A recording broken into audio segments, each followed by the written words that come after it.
Top quality और consistent performance के लिए सिर्फ सिल्वर पंप नाम याद रखना। पाकिस्तान आर्मी पर एक और बड़ा अटैक हुआ है। पहले ट्रेन हाईजैक के जरिए अटैक किया गया, उसके बाद अब बस में अटैक किया गया। जो बताया जा रहा है जिस हाईवे से ये पूरा कॉन्वॉय गुजर रहा था, पहले आत्मघाती अटैक होता है जो कि इस कॉन्वॉय को रोकने की कोशिश होती है, फिर आत्मघाती अटैक के बाद अंधाधुंध फायरिंग की जाती है उसी पूरे कॉन्वॉय पर जो पाकिस्तानी आर्मी का गुजर रहा था।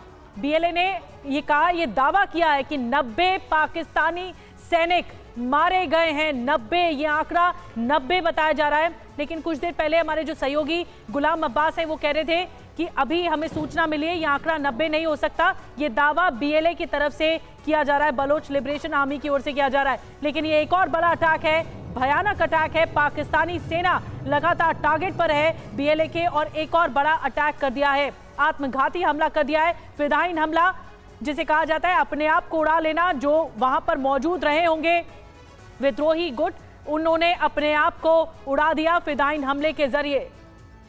गुलाम अब्बास हमारे साथ अभी संपर्क नहीं हो पाया उनसे, दोबारा हम कोशिश करते हैं। लेकिन सुमित के पास कुछ और एक्सक्लूसिव जानकारी है। Sumit, over to you. देखिए, बिल्कुल निधि, कहा यह जा रहा है कि ये कॉन्वॉय लगातार मूव कर रहा था और क्वेटा की तरफ से लगातार मूव करते हुए इसको आगे की जिम्मेदारी गई थी। तस्वीरें हम अपने दर्शकों को दिखा रहे हैं कि देखिए लगातार ये करीबन बस है जिसको टारगेट किया गया था। 8 से 9 बसेस थी जो पाकिस्तान आर्मी के कॉन्वॉय को लेकर जा रही थी। खास बात यह है कि लगातार इन बसेस के अंदर पूरी की तरीके से आर्म थे जो पाकिस्तान आर्मी के सोल्जर्स थे। पहले आईडी से ब्लास्ट किया गया, उसके बाद लगातार जब ब्लास्ट हुआ उसके बाद फायरिंग की गई और इसमें 90 लोगों के मारे जाने की खबर खासतौर पे बीएलए ने इसकी पुष्टि की है समीर। और सबसे खास बात यह कि लगातार मल्टीपल अटैक किए जा रहे हैं बलूचिस्तान के इलाकों में।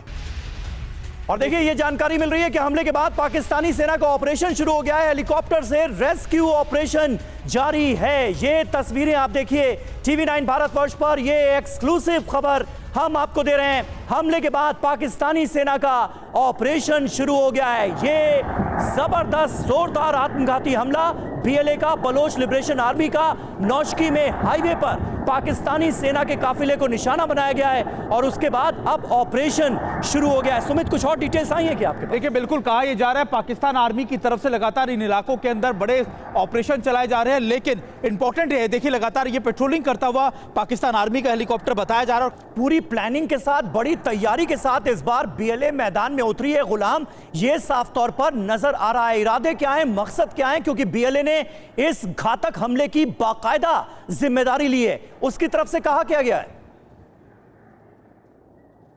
देखिए समीर, बीएलए की तरफ से ये क्लेम किया गया है कि ये टेररिस्ट अटैक उन्होंने ही किया है। मजीद ब्रिगेड की एक आगे विंग है, उसकी तरफ से ये अंजाम दिया गया है। और जो क्लेम किया जा रहा है कि जैसे कि 90 लोगों की बात की जाए,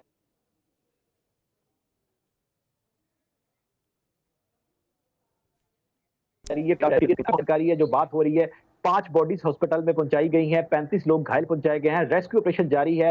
हेलीकॉप्टर्स वहां पे पहुंचे हैं जो कि फजाई निगरानी कर रहे हैं और वहां पर गुलाम, एक बात बताइए, फोर्सेस और रेस्क्यू टीमें भी पहुंच गई हैं। जी गुलाम, एक बात बताइए, क्योंकि अगर मैं गलत नहीं हूं तो ये सारे के सारे आर्म्ड होंगे, इनके पास हथियार होंगे पाकिस्तान आर्मी के इन सोल्जर्स के पास। ये कॉन्वॉय मूव कर रहा था लगातार, ये आपने बता दिया।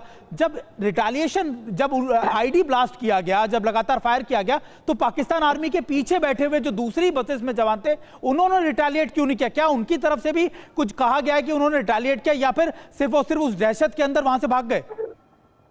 देखिए बात यह है कि जो सुसाइड अटैक हुआ है उसके बाद फायरिंग की इतला तो वहां से आई हैं।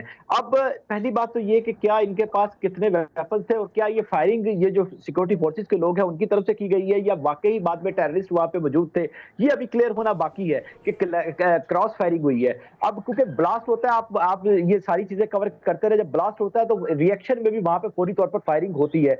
तो ये चीजें अभी थोड़ी देर में क्लियर हो जाएगी क्योंकि लेकिन गुलाम, कभी भी क्रॉस फायर में आईडी ब्लास्ट नहीं होता है। कभी भी अगर क्रॉस फायर होता है तो आमने सामने फायर होता है, लेकिन आईडी ब्लास्ट कर फायर किया गया है। तो निश्चित तौर पर मुझे लगता है कि बीएलए के जो दावे हैं वो कहीं ना कहीं इसमें मिलते जुलते हैं।